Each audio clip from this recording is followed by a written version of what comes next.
The first time it happened, Mara thought she was getting sick. She woke up and tried to sit, but her chest felt strapped to the mattress. Not pain, weight. A pressure that pressed her ribs into the sheets as if someone had stacked invisible books on her sternum. When she forced herself upright, the air around her seemed thicker, and the floor creaked beneath her feet. By noon, the news had a name for it: memory mass. It wasn't universal, not at first. Some people walked as lightly as ever. Others began to stoop, shoulders sinking as though gravity had increased around them alone. Doctors found no tumors, no fluid, no broken hearts in the medical sense. But scans showed something impossible.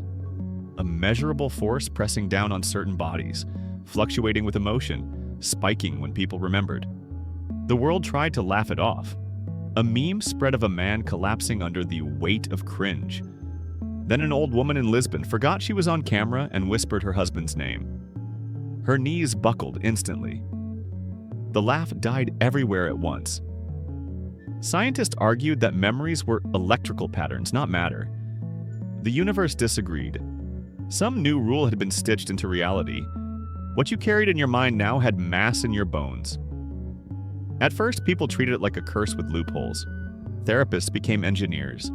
They taught patients to label memories, to file them, to drain them of sharp edges. Meditation apps promised lightness.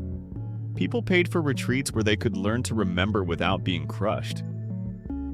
The wealthy hired listeners. Strangers trained to receive confessions because speaking a memory aloud sometimes redistributed a fraction of its weight into the room, thinning the burden on the teller. Cities changed to accommodate the heavy. Benches multiplied.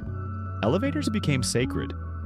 Sidewalks developed slow lanes for the burdened, who moved like they were walking through deep snow. New architecture favored ramps and soft stairs, not for bodies alone, but for lives that had become too dense with the past.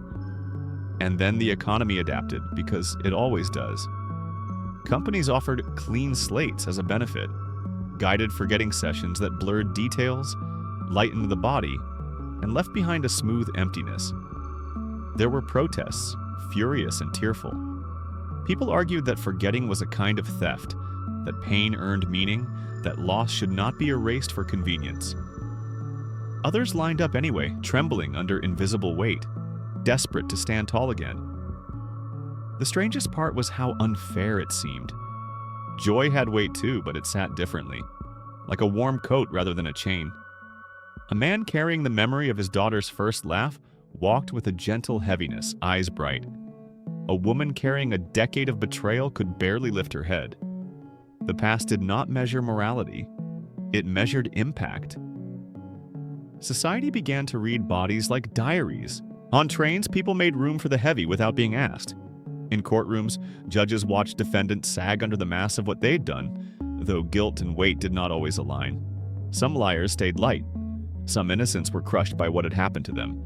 The only reliable truth was that memory did not disappear, it accumulated. Then came the day Mara understood the real danger.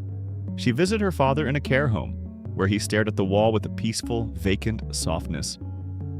Dementia had stolen names, faces, years, and yet his body was feather-light, almost floating in his chair. When Mara took his hand and tried to remind him of her mother, the weight hit her like a tide. Not his, hers. The memory had nowhere to go but into her. She left the building bent double.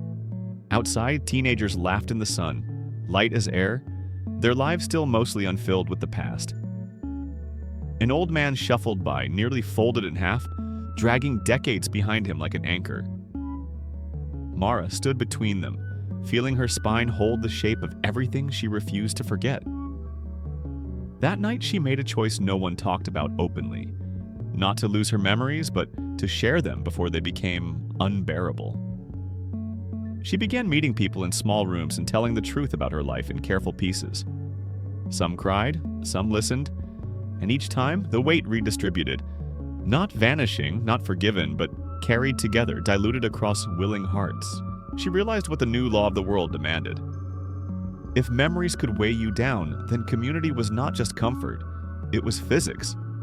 And in a world where the past had mass, the only way to remain standing was to stop carrying it alone.